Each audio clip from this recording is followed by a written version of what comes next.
রজত জয়ন্তী বর্ষে express news এ হলো deadline communications private limited, আর আপনারা দেখছেন এক্সপ্রেস নিউজ, খবর নেয় খবর দেয়।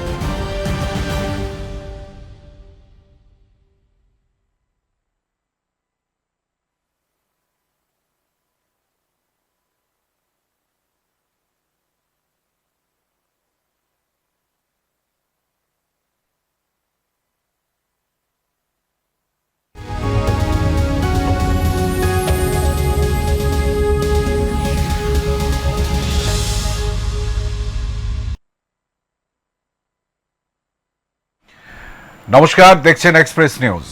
এক্সপ্রেস নিউজের বিশেষ অনুষ্ঠান ভোট যুদ্ধে বাংলা। আপনার সঙ্গে রয়েছে আমি ভাস্কর। নির্বাচনের দামামা ইতিমধ্যেই বেজে গিয়েছে, আপনারা জানেন। প্রার্থীরা প্রচারও শুরু করে দিয়েছেন। যুযুধান প্রতিপক্ষ আমাদের স্টুডিওতে আসছেন, তাদের সঙ্গে কথা হচ্ছে। আর এই মুহূর্তে আমার সঙ্গে বাংলার ভোট যুদ্ধে স্টুডিওতে রয়েছেন দুর্গাপুর পূর্ব বিধানসভা কেন্দ্রের জাতীয় কংগ্রেস প্রার্থী দেবেশ চক্রবর্তী। দেবেশবাবু, আপনাকে স্বাগত জানাই এক্সপ্রেস নিউজের স্টুডিওতে। প্রথমেই আপনার কাছে জানতে চাইব যে এবারের যে নির্বাচন, বিশেষ করে দুর্গাপুর পূর্ব বিধানসভা কেন্দ্রে লড়াইটার মাত্রিকতাটা কীরকম? মানে আমি আপনার কাছে জানতে চাইছি ডাইমেনশনটা কীরকম, দ্বিমাত্রিক, ত্রিমাত্রিক নাকি বহুমুখী, কি বলতে চাইবেন? দেখুন, এবারের এই ভোট যুদ্ধে লড়াই হবে শাসক দল তৃণমূলের সাথে এখানে কংগ্রেসের। কারণ একদিকে তৃণমূলের অপশাসন, তৃণমূলের আমলে একটার পর একটা কলকারখানা বন্ধ, তৃণমূলের আমলে অনুন্নয়ন, তৃণমূলের আমলে বেকারত্বের হাহাকার। এবং সেই জায়গায় কংগ্রেস যখন এখানে ক্ষমতায় ছিল, আমরা অল্পদিন ক্ষমতায় ছিলাম, আজ থেকে 47 বছর আগে, কিন্তু যতদিন আমরা ক্ষমতায় ছিলাম আমরা দুর্গাপুরের বুকে ইন্ডাস্ট্রি যত আছে সব আমরাই করেছি। তারপরে যে সরকারি আসুক, তারা সেই কারখানাগুলোকে হয় বন্ধ করেছে, নয় বিলগ্নীকরণ করেছে, নয় বেসরকারিকরণ করেছে। আমাদের সময় যে রিক্রুটমেন্ট হয়েছে এখানে রাষ্ট্রায়ত্ত কারখানা বলুন, প্রাইভেট কারখানা বলুন, পরবর্তীকালে দেখা গেছে সেইখানে মানুষ তাদের রিটায়ার করার পর বা নতুন প্রজন্মের সেভাবে আর এন্ট্রি হয়নি। যেটুকুনি সেখানে কর্মের সংস্থান হয়েছে সেটাও হচ্ছে বহিরাগতদের, যার জন্য যারা এখানকার ভূমিপুত্র, যাদের বাপ ঠাকুর দ্বারা এখানকার ইন্ডাস্ট্রিতে রক্ত দিয়েছে, ঘাম দিয়েছে, তাদের আজকে এখান থেকে ছেড়ে চলে যেতে হচ্ছে। এবং এই দুর্গাপুর আস্তে আস্তে বৃদ্ধাশ্রমে পরিণত হচ্ছে। স্বভাবতই মানুষের একটা ক্ষোভ রয়েছে এবং তারা দেখেছে যে এখানে যদি কেউ উন্নয়ন করে, যদি কেউ শিল্প করে, যদি কেউ বেকারদের কথা চিন্তা করে, তাহলে সেটা ভারতীয় জাতীয় কংগ্রেস। এবং আমাদের সঙ্গে তাই এ ব্যাপারে ডাইরেক্ট তৃণমূলেরই ফাইট হবে, অন্য কেউ নেই। আপনি এই কথাটা বলছেন বটে যে তৃণমূল কংগ্রেসের সঙ্গে ফাইট হবে, বিজেপি কোনো ফ্যাক্টর নয় বলছেন? না না, সেরকম ফ্যাক্টর কিছু নেই, কারণ বিজেপির ক্যান্ডিডেটকেও অনেকের পছন্দ নয়, আর বিজেপির ইন্টারনাল দ্বন্দ্বও অনেক রয়েছে। এটা অবশ্য তৃণমূলের ক্ষেত্রেও রয়েছে। স্বভাবত এখানে বিজেপি সেভাবে প্রভাব ফেলতে পারবে না। মানে কংগ্রেসে সুপবন বইছে, একদম চোরা স্রোত আছে। সামনে হয়তো আপনি অনেক কিছু দেখতে পাবেন না, কিন্তু একটা চোরা স্রোত আছে। এবং এই প্রথম আমরা প্রায় 30 বছর পর একক শক্তিতে লড়তে নেমেছি গোটা ভারত, পশ্চিমবঙ্গ জুড়ে। স্বভাবত মানুষ, এর আগে আমরা অনেক জোট টোট করেছিলাম, সেগুলো মানুষের পছন্দ হয়নি, মানুষ তাদের ক্ষোভ জানিয়েছিলেন। এবারে মানুষ আমাদের বিকল্প পেয়েছে এবং মানুষ চাইছে এখানে কংগ্রেসকে নিয়ে আসতে। বাংলায় সংগঠন কিন্তু দুর্বল, আপনি স্বীকার করবেন কি করবেন না জানি না, কিন্তু পরিসংখ্যান তো তেমনই বলছে। আপনি কি বলেন? দেখুন, আমাদের দল এক সময় যেটা ছিল, তখন তো তৃণমূল আর বিজেপি ছিল না, বাম আর কংগ্রেস, এবং তখন আমরা এই দুটো দল ছিলাম। পরবর্তীকালে আমাদের দল ভেঙে তৃণমূলের জন্ম হয়, এবং কোনো দল থেকে কেউ বেরিয়ে গেলে তারা একটু ভেঙে পড়ে, এবং সেই জায়গায় আমরা দুর্বল হয়েছিলাম, এবং সেটাকে আমরা আস্তে আস্তে কাটিয়ে উঠছি। এবং এটাও ঠিক, ওটাকে কাটানোর জন্যই আমরা এবার একক শক্তিতে গোটা পশ্চিমবঙ্গে 294টা সিটেই প্রার্থী দিয়েছি। এবং আপনি মিলিয়ে নেবেন, গতবারে জোট করে যা রেজাল্ট হয়েছে তার চেয়ে কয়েক গুণ ভালো রেজাল্ট এবার পশ্চিমবঙ্গে কংগ্রেস করবে। আস্তে আস্তে দুর্বলতার জায়গাটা কাটিয়ে নিতে প্রায় 5টা দশক লেগে যাচ্ছে, সময়টা একটু বেশি নয়? নিশ্চয়ই একটা দল ভেঙেছিল, আগে দুটো দল ছিল, পরবর্তীকালে যে ফাইন্যান্সিয়াল সেও আমাদের তো অনেক দিন আগের কথা। একদম না, এক সময় তো ছিল, কংগ্রেস ছিল এক সময়। এবারে মানুষ নতুন কিছু এলে তার টেস্ট বা তার স্বাদ আচ্ছাদন করতে চায়। নতুন স্বপ্নের ফেরি করেছিল, কেউ বলেছিল বছরে 1 কোটি চাকরি দেবো, কেউ বলেছিল বছরে 1 লক্ষ বেকারের চাকরি দেবো, উন্নয়ন হবে। তো সেই মানুষ সেই প্রতিশ্রুতিতে বিভ্রান্ত হয়েছিল, কেউ বলেছিল 15 লক্ষ টাকা দেবে। মানুষ আস্তে আস্তে বুঝতে পেরেছে এরা মিথ্যা কথা বলছে, মিথ্যার বেসাতি দিয়ে ক্ষমতায় আসছে। আমরা কোনো মিথ্যা প্রতিশ্রুতি দিই না, আমরা যতটুকুনি পারবো ততটুকুনি বলবো, এবং আমরা এই নিয়েই মানুষের দরবারে যাচ্ছি যে আমরা আগে কি করেছি আর আমরা এলে কি করব, এটুই আমরা বলবো। আমরা কারু সমালোচনা করে এই ভোট বৈতরণীতে আসবো না। একটু দুর্গাপুর পূর্বের যে সমস্ত ভোটাররা রয়েছেন, দর্শকরা রয়েছেন, তাদের উদ্দেশ্যে বলবেন আপনারা ঠিক কি করবেন, কি প্রতিশ্রুতি দিচ্ছেন, কেন আশা করছেন যে আপনাদের সরাসরি সংঘাতটা হবে তৃণমূল কংগ্রেসের সঙ্গে, যেখানে বিজেপি কোনো ফ্যাক্টরি নয়, যেখানে কিনা বিজেপি তো দাবি করছে যে তারা সরকার গড়বে। যাই হোক, সেটা তাদের কথা। আমি আপনার কাছে জানতে চাইছি যে ঠিক কোন প্রেক্ষিতে আপনার মনে হচ্ছে যে লড়াইটা তৃণমূল কংগ্রেসের সঙ্গে আপনাদের সরাসরি হবে এবং টক্করটা কাটে কি টক্কর হবে, দেখুন, কি প্রতিশ্রুতি দিচ্ছেন? পশ্চিমবঙ্গের মানুষ তাদের একটা আলাদা ঐতিহ্য আছে, কৃষ্টি সংস্কৃতিতে বিশ্বাসী। পশ্চিমবঙ্গের মানুষ তারা সাম্প্রদায়িকতাকে বিশ্বাস করে না, তারা জাতপাতের রাজনীতি বিশ্বাস করে না। এর আগের ইলেকশনেও বিজেপি একদম সব লুটে নেবো, সব করে নেবো বলে ভোট যুদ্ধে নেমেছিল, কিন্তু পশ্চিমবঙ্গের মানুষ তাদের প্রত্যাখ্যান করেছিল। এবং যত দিন গেছে তত পশ্চিমবঙ্গের মানুষ এবং দুর্গাপুরের মানুষ বিশেষ করে বুঝতে পাচ্ছেন যে এখানে যাদের তারা জিতিয়ে এনেছেন তারা এখানে কোনো ইন্ডাস্ট্রি করেননি। তারা অনেক প্রতিশ্রুতি দিয়েছিলেন, ডবল ইঞ্জিনের সরকার হলে এই করব, দুর্গাপুরে আমাদের প্রার্থী জিতলে এই হবে। কিন্তু বিজেপি যতবার এখানে এসেছে তখন দেখেছে তারা ধর্ম, জাত, মন্দির, মসজিদ নিয়ে পড়ে রয়েছে। উন্নয়নের কথা, ডেভেলপমেন্টের কথা, শিল্পের কথা, বেকারত্ব দূরীকরণের কথা কেউ বলে না। স্বভাবতই মানুষ দীর্ঘদিন এদের দেখেছে, বিভিন্ন দলকে, কংগ্রেসকে দেখেছে আজকে 48-49 বছর আগে, এবং দেখেছে কংগ্রেসের এইখানে শালমুমা জঙ্গলকে কেটে ডক্টর বিধানচন্দ্র রায়, পণ্ডিত জওহরলাল নেহরুর হাত ধরে গোটা দুর্গাপুর শিল্পাঞ্চল গড়ে তুলেছিল। যে স্বপ্নের শিল্পনগরী ডক্টর বিধানচন্দ্র রায় গড়তে চেয়েছিলেন, আজকে সেই স্বপ্নের শিল্পনগরী মৃতপ্রায়। এবং আজকে তৃণমূলের নেতারাও তার এখানকার মেয়র, মন্ত্রী বলতে বাধ্য হচ্ছেন যে দুর্গাপুর আজকে বৃদ্ধাশ্রমে পরিণত হয়েছে। এবং এটা করল কারা? এই জোড়া ফুল এবং পদ্ম ফুল, তারাই এই দুর্গাপুরকে বৃদ্ধাশ্রমে পরিণত করেছে। একটার পর একটা কলকারখানা দেখবেন সব বন্ধ, কোনো উন্নয়ন নেই, রাস্তাঘাট নেই, জল নেই, পানীয় জল মিনিমাম দিতে পারছে না, এখানে ড্রেনেজ সিস্টেম খারাপ, এখানকার যারা বোর্ড অফ অ্যাডমিনিস্ট্রেশন আছে তাদের চেয়ারে খুঁজে পাওয়া যায় না, তারা দুপুরে দিবানিদ্রা দিতে চলে যান। স্বভাবতই মানুষের পুঞ্জীভূত ক্ষোভ রয়েছে এবং তারা চাইছে কংগ্রেসকে। আপনার কি মনে হয় যে পুরো নির্বাচন না হওয়া নাগরিক পরিষেবাকে ব্যাহত করছে কোনোভাবে? 100% পুরো নির্বাচন করতে পারেনি তারা, তো নির্বাচনে হারার ভয়ে। তারা 2017 সালে আজকের যিনি বিজেপির নেতা পাণ্ডবেশ্বরের ভোটে লড়ছেন, সেই জিতেন্দ্রনাথ তিওয়ারির নেতৃত্বে, অরূপ বিশ্বাসের নেতৃত্বে সকাল 8:30-9টার মধ্যে গোটা দুর্গাপুরের 43 ওয়ার্ডের ভোট লুট হয়েছিল। মানুষ তারপরেই তৃণমূলের প্রতি বীতশ্রদ্ধ, এবং তৃণমূল জানে যদি আবার ভোট হয় দুর্গাপুরে আমরা ফিরে আসতে পারবো না, তাই তারা ভোট করছে না। এবং এই ভোট না করার ফলে দুর্গাপুরের নাগরিকরা তাদের মিনিমাম যে পরিষেবাটুকু পাওয়া দরকার সেটার থেকে তারা বঞ্চিত হচ্ছেন। 2-3 জনকে তারা বসিয়ে দিচ্ছেন, তাদের চেয়ারে পাওয়া যায় না, সারাদিন তারা তাদের রাজনৈতিক কর্মকাণ্ড, খেলা মেলা নিয়ে ব্যস্ত। কিন্তু সাধারণ মানুষ কর্পোরেশনে তাদের ন্যূনতম পরিষেবাগুলোর জন্য যখন যাচ্ছে তখন তারা সেখান থেকে হতাশ হয়ে ফিরে আসছে। দেখুন, আপনি সার্বিকভাবে দোষটা দিলেন তৃণমূল কংগ্রেস, বিজেপি, এদেরকেই যাবতীয় দুরবস্থার কারণ হিসেবে তুলে ধরলেন। আমার বক্তব্য হচ্ছে যে যদি বিজেপি, তৃণমূল এরাই দোষী থেকে থাকে এবং কংগ্রেসের পক্ষেই যদি মানুষ থেকে থাকে, তাহলে এতগুলো বছর, এতগুলো দিন ধরে এই একই কথা তো এর আগেও নির্বাচনে বলেছেন আপনারা। মানুষ কেন সঙ্গ দিচ্ছেন না আপনাদের? মানুষ কেন আপনাদের নির্বাচিত করছেন না? দেখুন, মানুষকে ধর্মের আফিং খাওয়ানো হয়েছে। আজকে ধর্মের আফিং, দেখুন দুটো দলই এক। আজকে যারা অযোধ্যার যখন মন্দির হলো তখন তৃণমূল কংগ্রেস বললেন যে সরকারি পয়সায় তৈরি হচ্ছে, তারা বিরোধিতা করলেন। একইভাবে দিদিমণি পশ্চিমবঙ্গে মন্দির বানালেন। ওরা যখন গীতা পাঠ করছেন তখন ইনি চণ্ডী পাঠ করছেন। আমরা কিন্তু তার বিরুদ্ধে না গীতা পাঠ না সংবিধান, আমরা চেষ্টা করেছি সংবিধান পাঠ, ভারতবর্ষের গণতন্ত্রকে বাঁচাতে, ভারতবর্ষের সাংবিধানিক প্রতিষ্ঠানগুলোকে বাঁচাতে।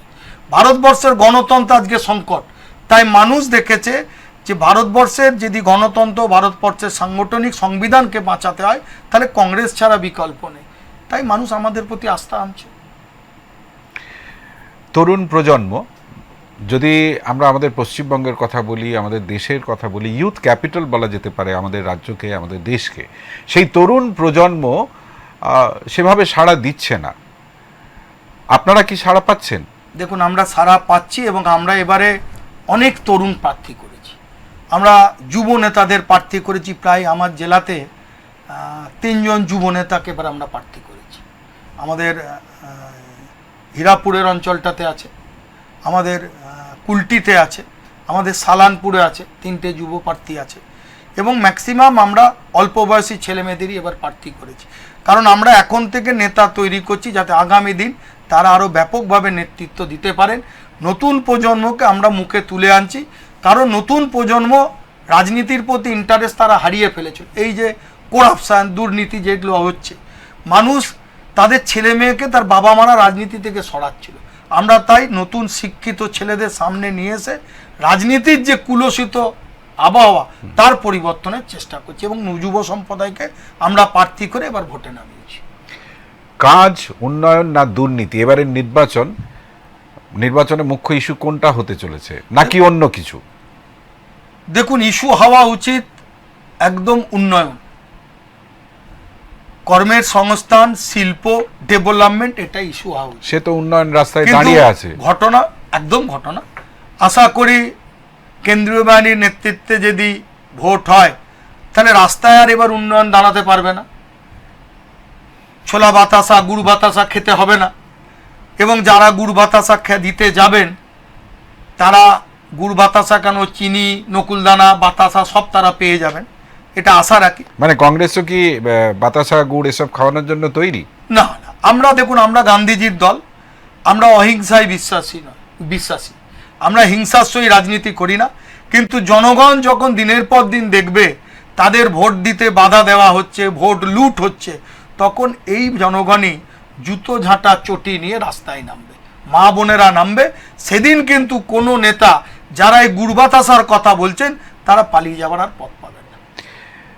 দেখুন, পরিসংখ্যানের কথা যদি বলি তাহলে কংগ্রেসের এবারের নির্বাচনে প্রাসঙ্গিকতা কতখানি, মানে আপনি এই যে বলছেন এককভাবে লড়াই এবং এতে ফলটা ভালো হবে, কতটা ভালো হবে? যেখানে বিজেপি দাবি করছে তারা সরকার গড়বার মতন জায়গায় চলে আসবে, এখন বাস্তবে কি হবে সেটা ছেড়ে দিন। কংগ্রেস কতটা দাবি করছে, কংগ্রেস ঠিক কতটা লড়াই দিতে পারবে এবং একক শক্তিতে? আমি আপনাকে বলছি, বিজেপি বলেছিল আবকি পার 300 পার, 400 পার, অনেক স্লোগান দিয়েছে, কিন্তু দেখা গেছে 200 পার শুনেছি, আবকি পার, যাই হোক, হ্যাঁ 292 300 বলেনি, ঠিক আছে, বলার জন্য অনেক বলতে হয়, ওগুলো বলেছে কর্মীদের উজ্জীবিত করার জন্য, হ্যাঁ উজ্জীবিত করার জন্য, সেটা নয়। পশ্চিমবঙ্গের বিজেপির সেভাবে স্থান হবে না, কারণ পশ্চিমবঙ্গের মানুষ ধর্ম জাত পছন্দ করে না। জাতের লড়াই, ধর্মের লড়াই পশ্চিমবঙ্গের মানুষ কোন অন্য স্টেটে হয়। তো আপনি বললেন যে দুটো দলই একই রকম কাজ করছে, কেউ গীতা পাঠ করছে, কেউ চণ্ডী পাঠ করছে। এবার মানুষ কিন্তু সেই চণ্ডী পাঠকেই বেছে নিয়েছে, তাহলে কি করে বলছেন যে ধর্মের রাজনীতি মানুষ পছন্দ করছে না? পায়নি, মানুষ কিন্তু চাইছে, এরা জোর করে করাচ্ছে, মানুষ কিন্তু সংবিধানে আস্থা রাখতে চাইছে। আজকের পরিসংখ্যান তো তা বলছে না। পরিসংখ্যান দেখুন, আমি যদি জাত ধর্মের আফিং দিই, ভোটের ইস্যু যে দলগুলো লড়ছে তারা কিন্তু কেউ উন্নয়নের ইস্যু নিয়ে লড়ছে না। আজকে বিজেপি, তৃণমূল কেউ ডেভেলপমেন্টের কথা বলছে না, তারা নিয়ে আসছে যত নেগেটিভ জিনিসগুলো। আমরা কিন্তু মানুষের কাছে কে খারাপ কে ভালো সেটা নয়, আমরা বলতে চাই আমরা এলে কি করব, আমরা কি করেছি, কি করব। আমরা ধর্ম, জাত, মন্দির মসজিদের লড়াইয়ের বাইরে থেকে ভারতবর্ষের গণতন্ত্র, ভারতবর্ষের সাংবিধানিক কাঠামো, ভারতবর্ষের ডেভেলপমেন্ট, বেকারদের চাকরি, ইন্ডাস্ট্রি, আমরা এই ইস্যু নিয়ে মার্কেটে আসবো। দশকের পর দশক ধরে তো এই ইস্যুই আপনারা আনছেন। মানুষ যদি সেই কথাটা না বোঝেন, মানুষ যদি আস্থা রাখতে না পারেন, তখন স্ট্র্যাটেজিটা তো চেঞ্জ করা প্রয়োজন। মানুষ হচ্ছে জনতা জনার্দন। হ্যাঁ, মানুষ 2 দিন 4 দিন এই আফিং এ থাকবে, দশকের পর দশক হতে পারে মানুষ ভুল বুঝেছে, মানুষ বুঝতে পারেনি। এক সময় বামেরা ছিল 35 বছর, লোকে ভেবেছিল বামকে আর সরানো যাবে না, সেই বামও সরেছে। তো আবার দেখা যাবে যারা এখন শাসক দলে রয়েছেন, দীর্ঘদিন রয়েছেন, যারা হয়তো তারা ভাবছেন আমরাও সরবো না, তাদের ওই প্ল্যাটফর্ম থেকে সরে যেতে হবে। কোনোদিন মানুষ একভাবে কাউকে দীর্ঘদিন রাখে না, তাকে পরীক্ষা করে, তাকে নিরীক্ষা করে, তারপর যখন দেখে এর কাছ থেকে কিছু পাওয়া যাবে না, 2 দিন 4 দিন প্রলোভিত হয়ে ভোট দিতে পারে, কিন্তু আলটিমেট মানুষ আসল জায়গাটাকেই খুঁজে নেয়। আপনারা নির্বাচনে জাতীয় ইস্যুগুলোকে মুখ্য করে রাখছেন নাকি রাজ্যের ইস্যুই মুখ্য আপনাদের এই বিধানসভা নির্বাচন? দেখুন, আমাদের সর্বভারতীয় দল, আমরা পশ্চিমবঙ্গে একটা ইস্যু, বিহারে এক ইস্যু, আসামে এক ইস্যু নিয়ে আমরা করতে পারি না। নিশ্চয়ই আমাদের কিছু লোকাল ইস্যু থাকে, কিন্তু আমাদের যারা সর্বভারতীয় দল, আমাদের কিন্তু স্ট্রাকচার একটাই থাকে। আমি বিহারে যেটা বলবো যে জিনিস, বাংলাতেও সেটা বলবো, আসামেও সেটা বলবো, উত্তরপ্রদেশেও তাই বলবো। যারা আঞ্চলিক দল তারা বিভিন্ন রকম প্রলোভন দেখান, বেঙ্গল প্যাকেজ, এই প্যাকেজ, সেই প্যাকেজের নাম করে তারা বলেন, কিন্তু আমরা যেটা বলি সর্বভারতীয় প্রেক্ষাপটে নিয়ে এসে আমরা কি করতে পারবো সেটা পরিষ্কারভাবে মানুষের সামনে তুলে ধরি। আঞ্চলিক দল বলে খাটো করা কি খুব যুক্তিযুক্ত বলে মনে হচ্ছে আপনার? 100%। আজকে যারা এক সময় বলতো অনেক জায়গায় অল ইন্ডিয়া তৃণমূল কংগ্রেস, হ্যাঁ, আজকে কিন্তু অল ইন্ডিয়ার তকমাটা উঠে গেছে। তাহলে তারা কিন্তু আঞ্চলিক দলই, যতই তারা লিখুক AITUC, এই মানে all India Trinamool Congress, TMC, তো সেটা কিন্তু তকমা উঠে গেছে। তাহলে তারা আঞ্চলিক দল, এবং সর্বভারতীয় দলের যে স্ট্রাকচার, তার যা নীতি, তার সঙ্গে তাদের ডিফারেন্স থাকবে। দেবেশবাবু, আঞ্চলিক দল হলেও বাংলাটা তো শাসন করছে, 3টে নির্বাচন হয়ে গেল তৃণমূল কংগ্রেসই। এবার এখানে আঞ্চলিক দল বলে খাটো করে দেখাটা মনে হয় না খুব একটা যুক্তিযুক্ত হবে। এবং একই সঙ্গে আমি আপনার কাছে জানতে চাইছি যে রোড বলুন, কেউ দীর্ঘদিন শাসন করলে তাকে কি আমরা আঞ্চলিক দল বলবো না? না না, আঞ্চলিক দল বলার কোনো আপত্তি নেই। দলকে আঞ্চলিক দল বলবো না? না, আঞ্চলিক আমরা কি দল, শারদ পাওয়ারের দলকে আঞ্চলিক দল বলবো না?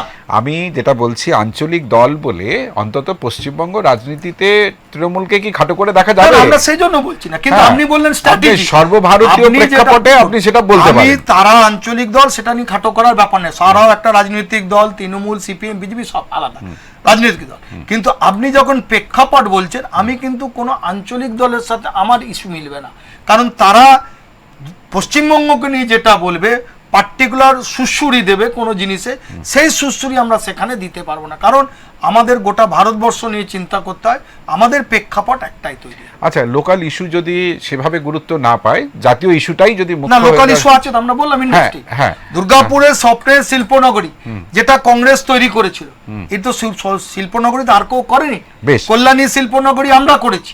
তাহলে সেই স্বপ্নের শিল্পনগরী আজকে মৃতপ্রায়, তাই আমরা লোকাল ইস্যু বলছি। যদি আমরা আসি, এই 2 ফুল মিলে MMC বন্ধ করেছে, POGL বন্ধ হয়েছে, দুর্গাপুর কেমিক্যাল, তাহলে তাদের কোনো মুখে রা দেয়নি।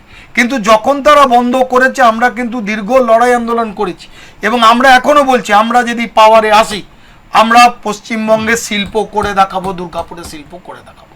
2026-এর নির্বাচনে দাঁড়িয়ে কোনোভাবে কি এটা ভাবার জায়গা আছে যে আপনারা পাওয়ারে আসতে পারেন? দেখুন, পাওয়ারে আনবে কি আনবে না সেটা জনতা জনার্দন, কিন্তু এটুকুনি আমরা বলছি, এটুকুনি আমরা বলছি, আমরা এই নির্বাচনে ডিসাইডিং ফ্যাক্টর হব। যারা আমাদের আন্ডার এস্টিমেট করেছিলেন, তারা এখন বুঝতে পারছেন ভারতীয় জাতীয় কংগ্রেস এই নির্বাচনে ব্যাপক প্রভাব ফেলবে, এবং এটা আমরা করেই দেখাবো। কংগ্রেস এককভাবে লড়াইয়ে আর কংগ্রেস যূথবদ্ধভাবে দল, মানে একাধিক দল মিলে লড়াইয়ে, এই দুটোর মধ্যে মূলগত ফারাকটা কি, মানে নির্বাচনে তার কি প্রভাব পড়বে? দেখুন, প্রথম কথা হচ্ছে, আমরা যে কারণে এবারে লড়তে নেমেছি, আমরা জোট করতে করতে আজ প্রায় 30 বছর পর আমরা এখানে প্রার্থী দিচ্ছি। তো আমরা জোট করতে করতে গিয়ে দেখেছিলাম আমাদের ট্র্যাডিশনাল যে ভোটগুলো, কোর ভোট, সেগুলো অন্য দলে শিফট হয়ে গেছে, কারণ আমরা সেখানে দিনের পর দিন প্রার্থী দিইনি। মানুষ চাইছে আমাদের ভোট দিতে এবং আমরা নির্বাচনী প্রচার এবং ব্যাপক সাড়াও পাচ্ছি, তাহলে আমরা সেই ট্র্যাডিশনাল যে ভোটগুলো আমাদের যে কোর ভোট সেইটাকে আমরা রিটার্ন নেবার জন্য এবার নেমেছি। এটা কি দেরি হয়নি মনে হচ্ছে? নিশ্চয়ই দেরি তো হয়েছে। দেখুন, যেটা ভুল সেটা ভুল বলতেই হবে। আমরা উপলব্ধি করেছি, আমরা দীর্ঘ আলোচনা করেছি গত নির্বাচনের পর, এবং আমরা পঞ্চায়েত নির্বাচনে তার অ্যাসিড টেস্ট করেছিলাম, আমরা আসানসোল কর্পোরেশনে অ্যাসিড টেস্ট করেছিলাম, এবং আসানসোল কর্পোরেশনে আমাদের অনেকেই বলেছিল আমরা প্রভাব বিস্তার করতে পারবো না, এবং আসানসোল কর্পোরেশন আমরা সেখানে চতুর্থ থেকে তৃতীয় স্থানে উঠে এসেছি, বামেদের থেকে আগে ছিলাম, তিনটে কাউন্সিলর জিতিয়েছিলাম ওখানে। স্বভাবতই আমরা এই নির্বাচনেও প্রভাব বিস্তার করব, এবং আমরা যেটা দেখতে পাচ্ছি আমাদের ট্র্যাডিশনাল ভোট ফেরত আসছে, এবং এর ফল সব দলকেই ভোগ করতে হবে। আপনি যে কথা বলছেন শিল্পায়নের কথা, শিল্পের পুনরুজ্জীবনের কথা, শিল্পনগরী দুর্গাপুর বৃদ্ধাশ্রমে পরিণত হয়ে যাচ্ছে, তার থেকে আবারও শিল্পনগরীর পুরনো গৌরব ফিরিয়ে আনার কথা বলছেন। আমি জানতে চাইছি যে এই শিল্পনগরী দুর্গাপুরে ঠিক কোন কোন ধরনের শিল্পের কথা আপনারা ভাবছেন যেটা হতে পারে, আর যদি বা ভাবা কিছু গেল জমি সংক্রান্ত সমস্যার মধ্যে পড়তে হবে না আপনাদের, এরকম কোনো গ্যারান্টি আছে কি? দেখুন, যদি আমার পলিসি ঠিক থাকে তাহলে জমির সমস্যা হতে হয় না।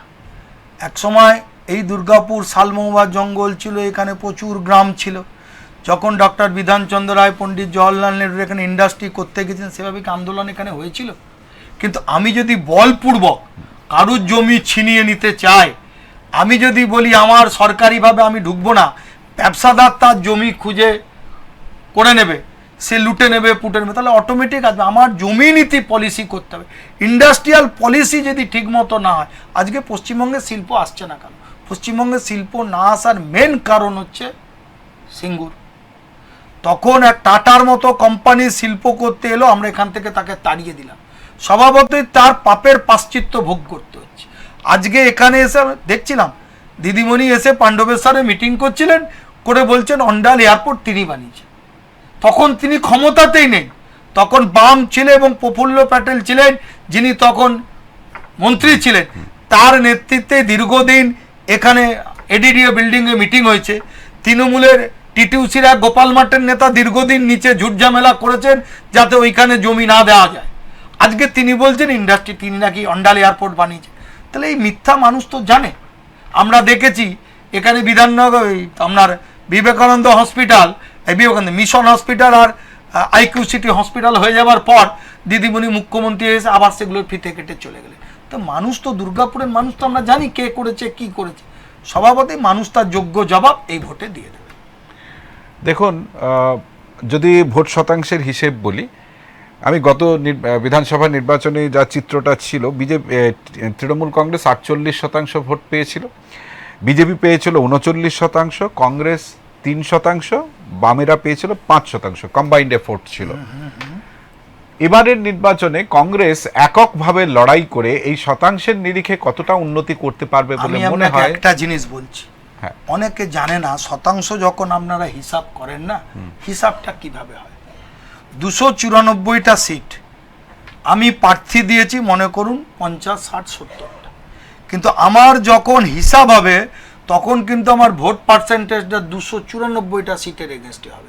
স্বভাবতই আমি প্রার্থী কম দেওয়াতে আমার কিন্তু পার্সেন্টেজ, ভোটিং পার্সেন্টেজ এমনিই কমে গেল। আমি যদি 294টা সিটে প্রার্থী দিই, এর কয়েক গুণ বেশি আমার পার্সেন্টেজ এমনি চলে যাবে।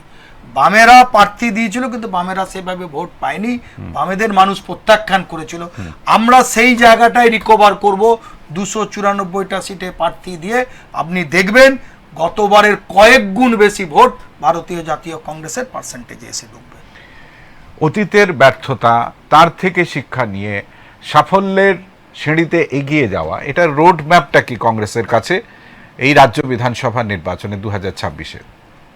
দেখুন, ব্যর্থতা থেকেই শিক্ষা নেয়, এবং আমরা আমাদের হারার পর আমরা দীর্ঘ আলোচনা করেছি কোন কোন জায়গায় ব্যর্থতা।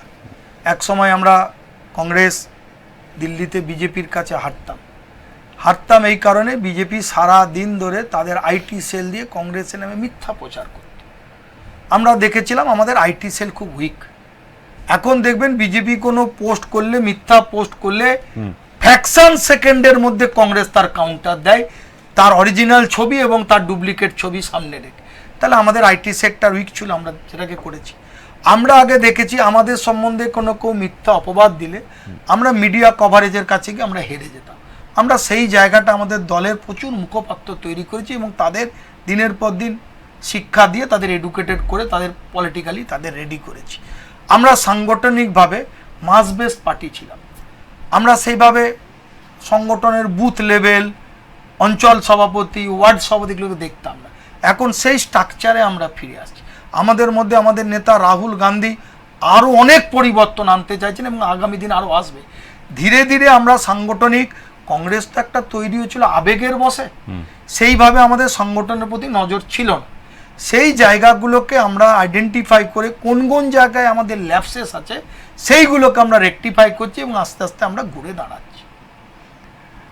বুথ প্রতি আপনাদের সংগঠনের যদি কথা বলি, সব জায়গায় সমস্ত দুর্গাপুরের যতগুলো এলাকা রয়েছে সব জায়গায় আপনারা সুষ্ঠুভাবে ভোট সম্পাদন করবার মতন কর্মী পাচ্ছেন? দেখুন, এটা শাসক দলেরও নেই সব জায়গায়। কোনোদিনও কোনো দলের যারা ক্ষমতায় থাকে, আপনি দায়িত্ব নিয়ে বলছি, 294টা এবং আপনার টোটাল বুথ এখন তো 300+ ছেড়ে দিন না, শতাংশ হিসেবে সব জায়গায় নাও পারতে পারে। আমি বলছি তারা তাদের বুথে পোলিং এজেন্ট দিতে পারে, সরকার পারছে না। এইবারই আমাদের 2504টে বুথ ছিল, এখন বাড়বে, এবারে 2504টে বুথ চাই। সরকারের নির্দেশ ছিল এসআইআরে ওই বুথে সরকারি কর্মচারী দিতে হবে। সরকার কিন্তু 555টা বুথে লোক পাচ্ছিল না। সরকার, আমি এখনো কোনো পলিটিক্যাল পার্টিতে আছে, তো এটা একটা হতেই পারে, 100% বুথে কোনো দলেরই থাকতে পারে না। কিন্তু এটুকুনি বলছি, আমাদের যা শক্তি ছিল আমরা সাংগঠনিকভাবে তার চেয়ে কয়েক গুণ বেশি শক্তি করেছি এবং এখন আমরা বিএলএ দিচ্ছি। আগে দিতাম না, কংগ্রেসের নেতাদের বলতো কি বিএলএ, বুঝতে পারতাম। এখন সেইটা নতুন প্রজন্ম, আমরা তার স্ট্রাকচার চেঞ্জ করেছি। আমরা দেখবেন এবারে আমরা বিভিন্ন জায়গাতে আমরা অফিসিয়ালি আমরা বিএলএ লিস্ট জমা দিয়েছি, যেগুলো আগে আমরা কোনোদিনও করতাম। দেবেশবাবু, আপনারা বিএলএ লেভেলে লিস্ট জমা দিয়েছেন বলছেন, মানে বাস্তবিক চিত্রটা কিন্তু আমি একটু অন্যরকমই দেখেছি। দুর্গাপুরে যখন এসআইআর এর কাজ হচ্ছে আমি দেখেছি যে বিএলএদের সঙ্গে কংগ্রেসের বিএলএ খুব কম, প্রায় অনেক জায়গাতে নেই দেখলাম। তাহলে সেই নামগুলো দিয়ে লাভটা কি হলো? যদি না এখন ধরুন ভোটারকে তো আশ্বস্ত করতে হবে আপনি আছেন, এবার বিএলওর সঙ্গে ক্যাম্প করে আমরা বিভিন্ন জায়গায় ক্যাম্প করে আমরা আমাদের লোকদের হেল্প করেছি। আমরা বিভিন্ন জায়গায় পার্টি অফিসগুলোতে ক্যাম্প করে হেল্প করেছি। কিন্তু আপনাদের সবসময় দৃষ্টি পড়ে না, মিডিয়ার দৃষ্টি এখন পার্টিকুলার দুটো দলের উপরই চোখ। কারণ খেউর হয়তো, আমরা খেউরে বিশ্বাসী নই। আপনি দেখবেন এখন ডিবেট বিভিন্ন জায়গায় হয়, দেখবেন সেখানে বাম আর কংগ্রেস সাইড, কিন্তু এই যে দুটো দলকে নিয়ে, কারণ আপনাদেরও চ্যানেল চালাতে হবে, দেখুন অটোমেটিক ওই খেউরটা লোকে ভালোবাসে। আমরা খেউরে একটু ভুল করছেন, তার কারণটা হচ্ছে এখানে কিন্তু খেউরের কোনো জায়গা নেই। আমরা কথা বলছি ওয়ান টু ওয়ান, আপনাকে বলছি না, আমি কিন্তু বলছি ম্যাক্সিমাম মিডিয়া, আজকালকার মিডিয়াটা বলুন তাহলে বিষয়টা একদম আজকালকার মিডিয়া আমরা দেখেছি। আজকালকার মিডিয়ায় এখানে স্বাস্থ্য নিয়ে আলোচনা হয় না, এখানে কোন ইস্যুগুলো থেকে অনেক দূরে সরে গেছে, বেকারত্ব নেই। এখানে আলোচনা কি হয় জানেন? আলোচনা হয় শোভন বৈশাখীর লীলা খেলা, আলোচনা হয় নুসরতের বাচ্চার বাবাকে সেই নিয়ে ঘন্টা খানেক হয়। আমরা তার বিরুদ্ধে বলছি। আমরা চাই মিডিয়া হাউস, তারা যে একটা সাংবিধানিক একটা পিলার, তারা দেশের সমস্যা, রাজ্যের সমস্যা, জেলা এবং সেই শহরের সমস্যা নিয়ে আলোচনা করুক। কার বাচ্চার বাবা, তার সঙ্গে কার প্রেম লীলা ঘন্টার পর ঘন্টা সঙ্গে ড্যাশ চলছে, এইটা যেন মিডিয়া না। দেবেশবাবু, আমরা কি করছি এখন? আমাদের এখানে কি সেটা দেখছেন আপনি? নিশ্চয়ই না, আমি আপনাকে একটা বলছি না, কিন্তু এইটা মানুষের মধ্যে বিরূপ প্রভাব ফেলে। মানুষকে মিডিয়াতে একটা এখন সারাদিন দেখুন, যদি টিভি সিরিয়ালে পরকীয়া দেখায়, মানুষ ওতে লিপ্ত হবে। আগের টিভিতে অ্যাকশন সিনেমা দেখাতো, প্রত্যেকদিন দুর্গাপুরে বিভিন্ন ক্লাবে মারামারি, আমি আপনাকে তার প্রভাব পড়ে। আপনাদের মিডিয়ার কাছে আমাদের অনুরোধ, নিশ্চয়ই আপনারা করেন না, কিন্তু বহু মিডিয়া আছে যারা কিন্তু এই খেউরটা করতেই ভালোবাসে, কারণ তাদের চ্যানেল চালাতে হবে। না, আমি আপনাকে বাস্তব চিত্রটা বলছি। ব্যক্তিগতভাবে আমি জানি এবং এটা আমি খোঁজও রাখছিলাম, বিএলওরা যখন কাজে যাচ্ছেন তাদের সঙ্গে বিএলএদের যাওয়ার কথা, তো সেখানে কিন্তু কংগ্রেসের প্রতিনিধি কতগুলো বিএলওর সঙ্গে গিয়েছেন এটা কিন্তু হাতে গুনে বলে দেওয়া যাবে। আপনি আপনার দুর্গাপুরের চিত্রটা বলুন। আপনি না হয় পার্টি অফিসে ক্যাম্প করলেন, এবার বলুন দুটো জিনিস। যে মানুষটা নতুন ভোটার, যে একদম হ্যাঁ, আপনি যেটা বলছেন দুটো, আপনি আশা করি বুঝতে পারছেন আমি কি একদম, বলতে চাইছি। পশ্চিমবঙ্গের তাহলে সেই না, মানুষটার কাছে বলে- যদি আপনি না পৌঁছান, আমি বলি। তাহলে সে কি করে আপনার উপর ভরসা করবে? বলে দিই আপনাকে দুটো জিনিস। একটা হচ্ছে পশ্চিমবাংলার রাজনৈতিক পরিবেশ পরিস্থিতি আপনি জানেন, আমরা পঞ্চায়েত পৌরসভা করে তো দেখেছি। দুর্গাপুরে আমি একটু আগেই বলছিলাম সকাল 8:30 9টার মধ্যে ভোট লুট, আমাদের কংগ্রেসের কর্মীদের বাড়ি বাড়ি গিয়ে হামলা। তাহলে আমরা যেটুকুনি করব সেটাকে আমাকে তো খালি এসআইআরটাই নয়, আমাকে এই ভোট প্রক্রিয়াটাও চালাতে হবে। তাহলে আমি যদি সবটাই তৃণমূলের কাছে আইডেন্টিফাই করে দিই, তাহলে কালকে সেই লোকটিকে তারা আর বুথে বসতে দেবে না। এটাও আছে, পুলিশ প্রশাসন সব শাসক দলের। আজকে তার জন্য নির্বাচন কমিশনকে অনেক কিছু চেঞ্জ করতে হচ্ছে। তার মানে কি এটা আপনাদের স্ট্র্যাটেজি?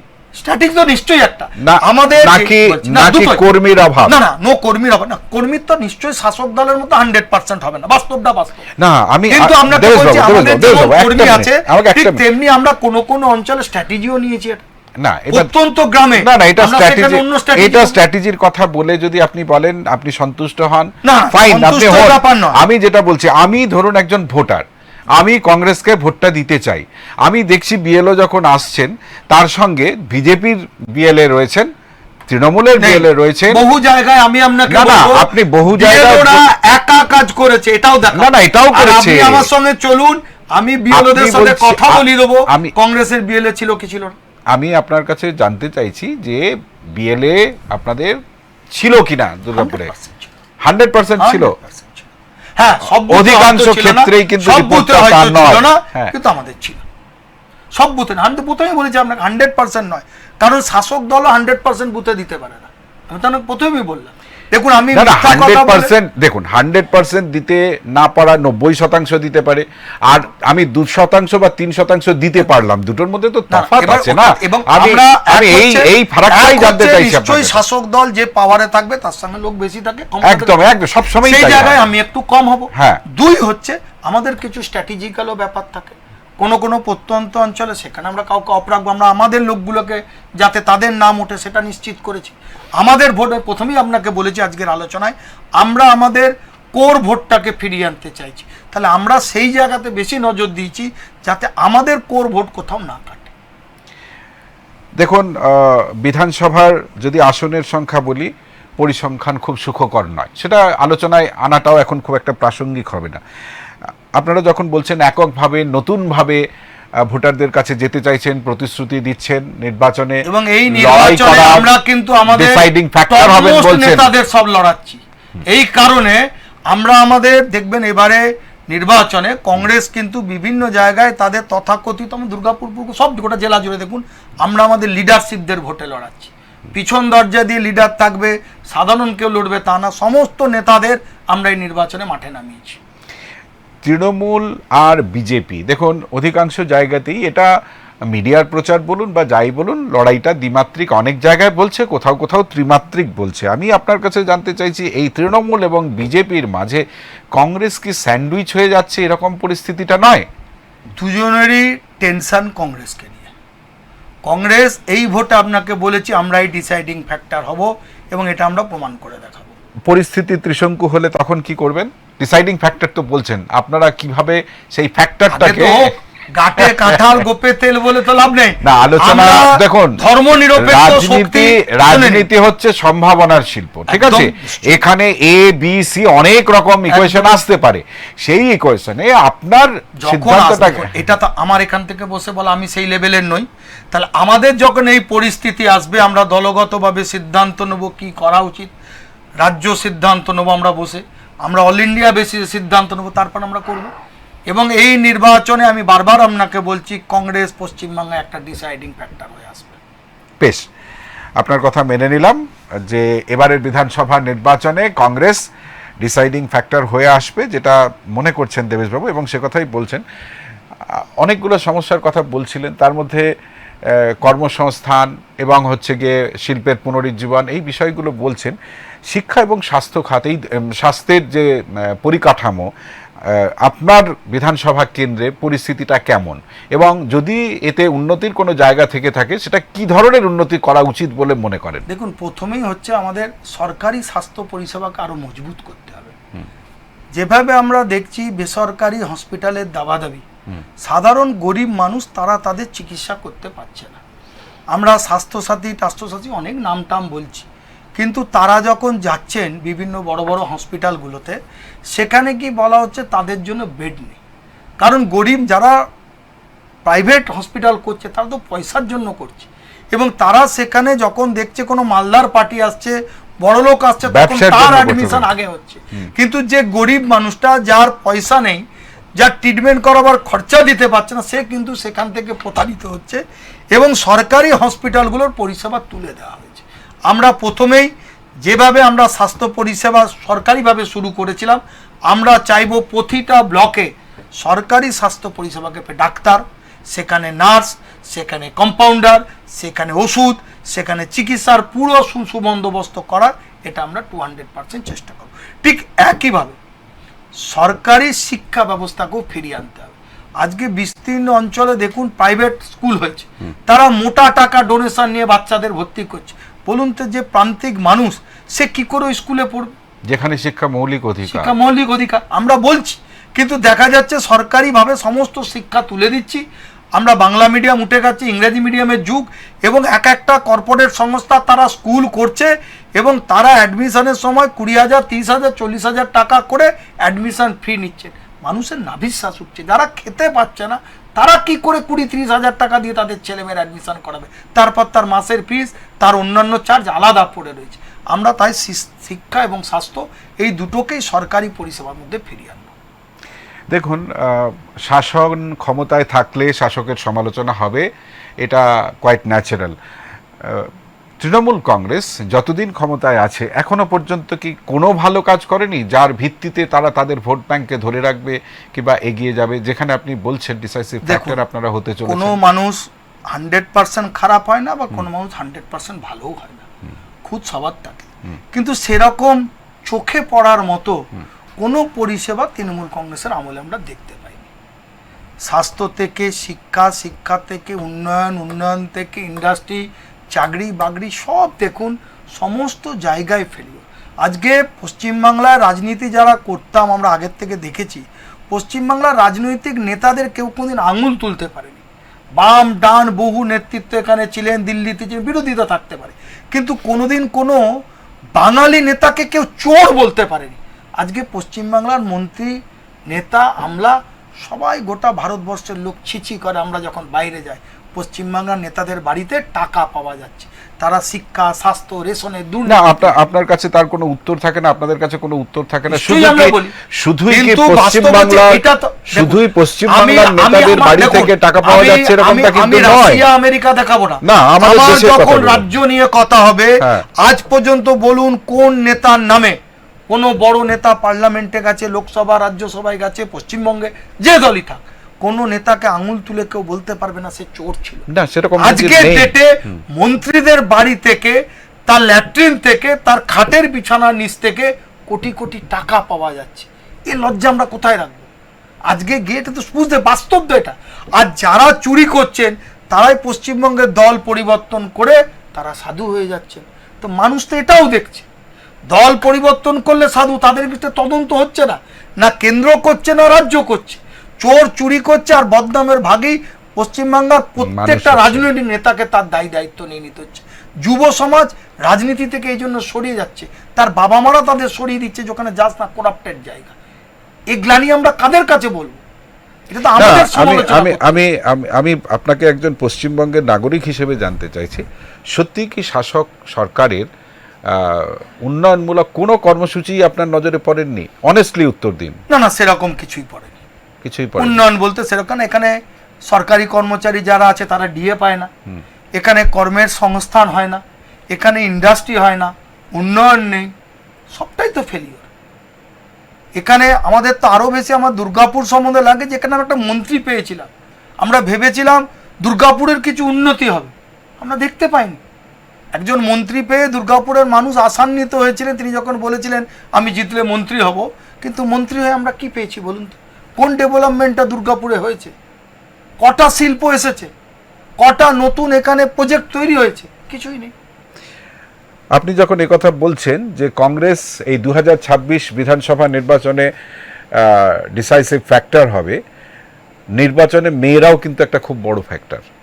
আর সেই মেয়েরা বিভিন্ন রকম শ্রী প্রকল্প কিংবা ভাতার কথা যদি বলি, তারা তো দুহাত তুলে তৃণমূল কংগ্রেসকেই সমর্থন করছে, কি বলবেন?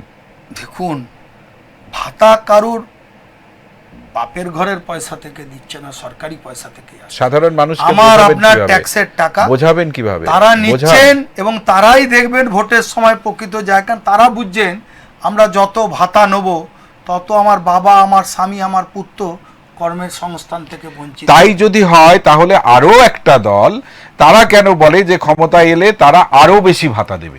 দেখুন, যে বলছে তারা ব্যাপার, কিন্তু আমরা বলছি আমরাও কিছু প্রজেক্ট নিয়েছিলাম। আজকে 100 দিনের কাজ মনরেগা, আমরা কিন্তু সেটা একটা অন্যভাবে, কিন্তু আমরা বলেছিলাম গতর খাটিয়ে পয়সা, কাউকে হারামের পয়সা দিয়ে আমার সরকারি কোষাগার খালি করার জন্য না, আমি সম্পদ সৃষ্টি করুক, তার বিনিময়ে যদি তাকে পয়সা দেয় সেই পয়সাতে সম্পদও যেমন সৃষ্টি হবে, তার সংসারটাও চলবে। কিন্তু এখন যে প্রজেক্টগুলো আসছে ভোট নেওয়ার জন্য, একদম আপনি প্রোডাক্টিভ কিছু করুন, চাষ করতে দিন, তাকে পয়সা দিন, সে পুকুর কাটুক, সেখানে মাছ চাষ করুক, তার একটা সম্পদ তৈরি হবে, সে গাছ লাগাক, সেখানে ফল শাক সবজি হবে, তার একটা ব্যাপার আছে। কিন্তু আপনি যদি কাউকে পয়সা গুজে গুজে দেন, আলটিমেট তার কর্মক্ষমতা চলে যাবে, সে কর্মক্ষমতা হারাবে এবং আস্তে আস্তে তার ওই পয়সাতে খাওয়াটা অভ্যাস হয়ে যাবে এবং একসময় যখন সরকার ফেল করবে তখন গোটা রাজ্যটা এখন দেউলিয়া হয়ে গেছে। রাজ্য তাকে পেমেন্ট দিতে পারছে। আপনার বা আপনার দলের ভাবনা কি, এটা একটু সুস্পষ্ট করে জানান। যখন শাসক দল এই ধরনের বিভিন্ন ভাতা এখন চলছে, আরেকটা দল যারা চিন্তা ভাবনা করছে বা যাদের বিশ্বাস যে তারা ক্ষমতায় আসবে, তারাও ভাতার কথা বলছে, এক্ষেত্রে আপনাদের স্ট্যান্ড পয়েন্টটা কি?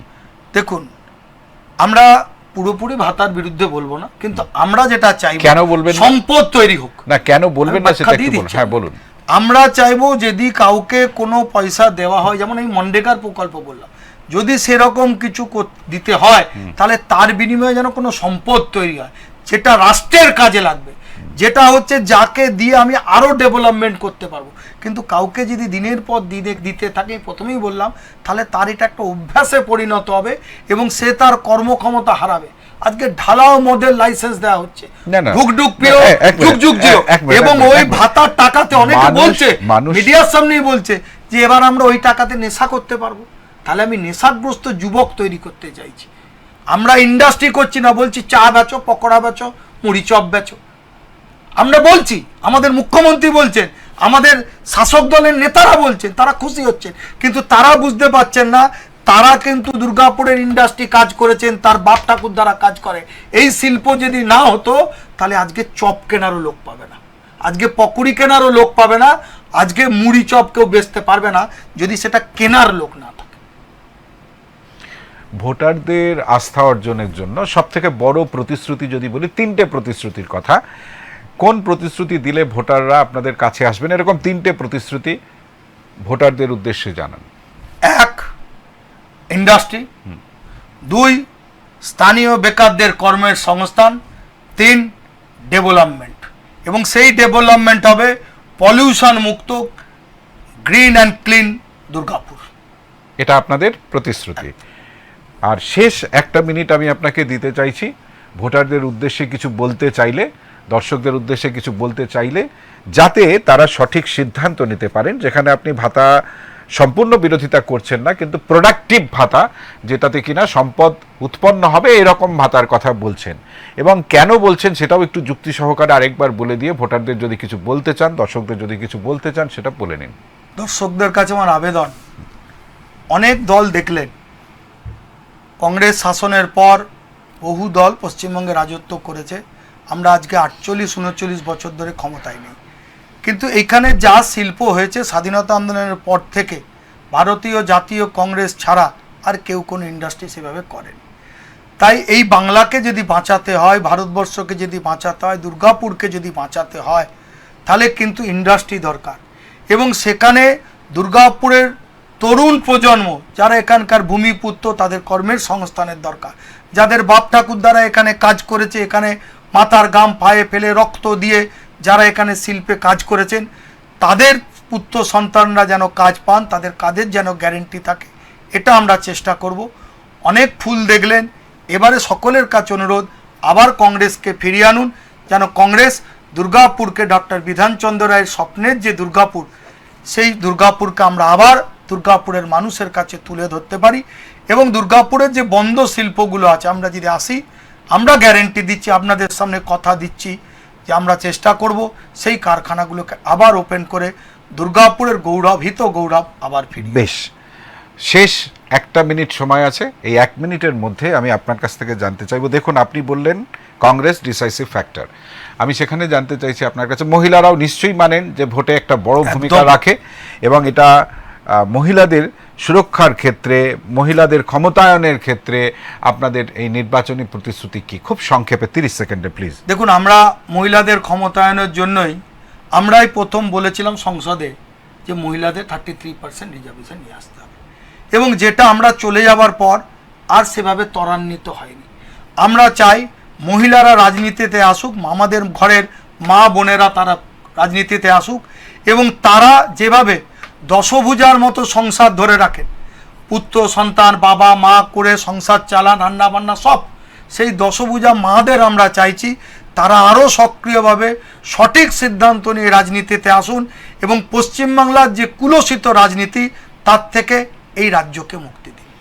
এবং একেবারে শেষ প্রশ্ন, আমাদের দেশে সমস্ত রাজ্যে যখন আমরা নির্বাচন হতে দেখি, আর সেই আমাদের রাজ্যের নির্বাচন, এই সমস্ত রাজ্য এবং আমাদের রাজ্য নির্বাচনের মধ্যে কিছু মূলগত ফারাক দেখি। ভোট পূর্ববর্তী হিংসা, ভোট পরবর্তী হিংসা। আপনি যে কথা বললেন, আপনারা গান্ধী আদর্শবাদী, কিন্তু এই পরিস্থিতি মোকাবিলার জন্য আপনারা কতখানি প্রস্তুত, যার থেকে ভোটাররাও অন্তত কিছু মানসিক শক্তি পায়, এটা বলুন। দেখুন, এটুকু বলতে পারি, কোনো জায়গায় যদি কোথাও ঝুট ঝামেলা হয়, কোনো অশান্তি হয়, কংগ্রেসের কর্মীরা, কংগ্রেসের নেতৃত্বরা সেখানে উপস্থিত থাকবে।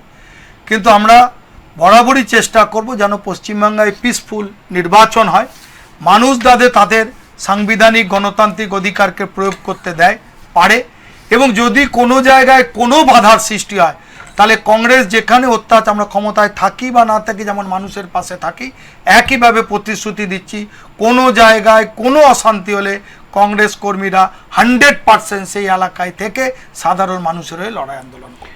অনেক ধন্যবাদ। দেবেশ চক্রবর্তী, দুর্গাপুর পশ্চিম কেন্দ্রের জাতীয় কংগ্রেস প্রার্থী, এবং আপনাকে অশেষ ধন্যবাদ।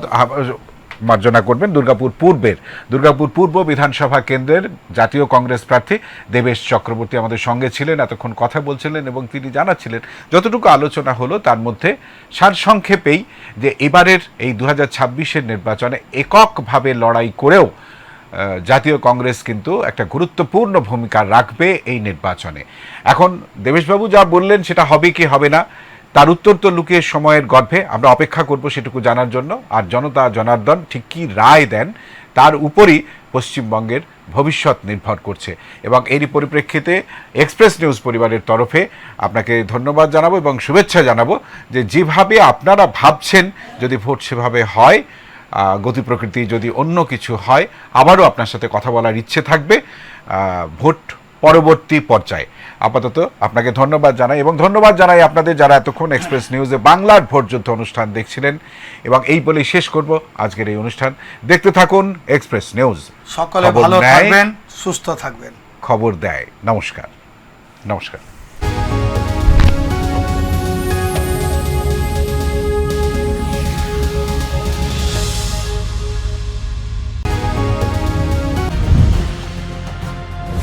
রজত জয়ন্তী বর্ষে এক্সপ্রেস নিউজ, এ হলো ডেডলাইন কমিউনিকেশনস প্রাইভেট লিমিটেড, আর আপনারা দেখছেন এক্সপ্রেস নিউজ, খবর নেয়, খবর দেয়।